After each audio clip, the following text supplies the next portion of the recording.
ਅੱਜ ਸੁਣੋ ਮਜ਼ਦੂਰ ਦੀ ਕਹਾਣੀ। ਅੱਜ ਸੁਣੋ ਮਜ਼ਦੂਰ ਦੀ ਕਹਾਣੀ, ਬੇਬਸ ਤੇ ਮਜਬੂਰ ਦੀ ਕਹਾਣੀ। ਭੁੱਖਣ ਭਾਣਾ ਬਾਹਰੋਂ ਆਇਆ, ਵੇਖ ਕੇ ਵਿਹੜੇ ਭੁੱਖ ਦਾ ਸਾਇਆ। ਖੁਦਕੁਸ਼ੀ ਦਾ ਸੋਚ ਰਿਹਾ ਸੀ, ਮੂੰਹ ਅੱਥਰਾਂ ਨਾਲ ਪੋਚ ਰਿਹਾ ਸੀ। ਪੱਗ ਆਪਣੀ ਦਾ ਫਾਹ ਬਣਾ ਕੇ ਡਿੱਗਣ ਲੱਗਾ ਗਲ 'ਚ ਪਾ ਕੇ। 8 ਸਾਲਾਂ ਦੀ ਧੀ ਨੁਮਾਣੀ, 8 ਸਾਲਾਂ ਦੀ ਧੀ ਨੁਮਾਣੀ, ਐਸੇ ਉਮਰੇ ਬਣੀ ਸਿਆਣੀ। ਰੋ ਰੋ ਤਰਲੇ ਪਾਉਂਦੀ ਪਈ ਸੀ, ਹੱਥ ਜੋੜ ਕੇ ਆਂਦੀ ਪਈ ਸੀ, ਅੱਬਾ ਮੈਂ ਨਹੀਂ ਬਸਤਾ ਮੰਗਦੀ, ਅੱਬਾ ਮੈਂ ਨਹੀਂ ਬਸਤਾ ਮੰਗਦੀ। ਨਾ ਮਹਿੰਗਾ ਨਾ ਸਸਤਾ ਮੰਗਦੀ, ਨਾ ਮੰਗਦੀ ਮੈਂ ਕਲਮ ਦਵਾਤਾਂ, ਨਾ ਨਕਦੀ ਨਾ ਹੋਰ ਸੁਗਾਤਾਂ। ਅੱਬਾ ਮੈਂ ਨਹੀਂ ਗੁੱਡੀ ਲੈਂਦੀ, ਬੋਤੇ 'ਚ ਜਾਨ ਵੀ ਪਾਉਣੀ ਪੈਂਦੀ। ਵੀਰ ਕੀ ਕਰਨੇ ਘੁੱਗੂ ਘੋੜੇ, ਖੰਘ ਲਾਉਂਦੇ ਨੇ ਨਾਨ ਪਕੌੜੇ। ਵੀਰ ਕੀ ਕਰਨੇ ਘੁੱਗੂ ਘੋੜੇ, ਖੰਘ ਲਾਉਂਦੇ ਨੇ ਨਾਨ ਪਕੌੜੇ। ਕੁਲਫੀ ਟਿੱਕੀ ਗੋਲਾ ਆਂਦੇ, ਦੰਦਾਂ ਨੂੰ ਨੇ ਕੀੜਾ ਲਾਉਂਦੇ।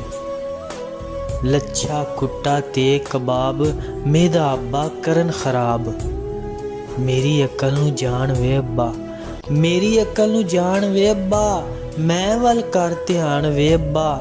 ਅੱਬਾ ਵੇਖ ਮੈਂ ਮਿਹਨਤ ਕੀਤੀ, ਜੋੜ ਪਟੋਲੇ ਚੁੰਨੀ ਸੀਤੀ। ਮੈਂ ਤੇ ਵੀਰ ਨੇ ਗੱਲੇ ਤੋੜੇ, 110 ਰੁਪਈਏ ਜੋੜੇ। ਐ ਲੈ ਫੜ ਤੇ ਜਾ ਬਜ਼ਾਰੇ, ਕੰਮ ਕਰਾਂਗੇ ਰਲ ਕੇ ਸਾਰੇ। ਗੁਬਾਰੇ ਲੈ ਕੇ ਛੇਤੀ ਆ ਕੇ ਮੇਰੇ ਹੱਥ ਫੜਾ। ਰਲ ਕੇ ਫੂਕਾਂ ਭਰ ਲਵਾਂਗੇ, ਵੇਚ ਗੁਜ਼ਾਰਾ ਕਰ ਲਵਾਂਗੇ।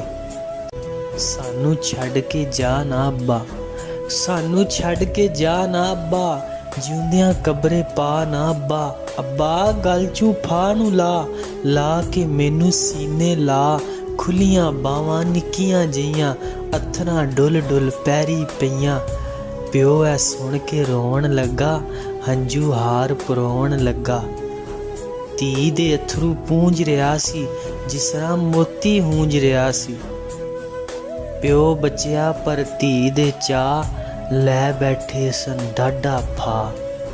ਤਾਇਬ ਗੱਲ ਮੁਕਾ ਕੇ ਰੋਇਆ, ਬਚਪਨ ਕਬਰੇ ਪਾ ਕੇ ਰੋਇਆ, ਬਚਪਨ ਕਬਰੇ ਪਾ ਕੇ ਰੋਇਆ।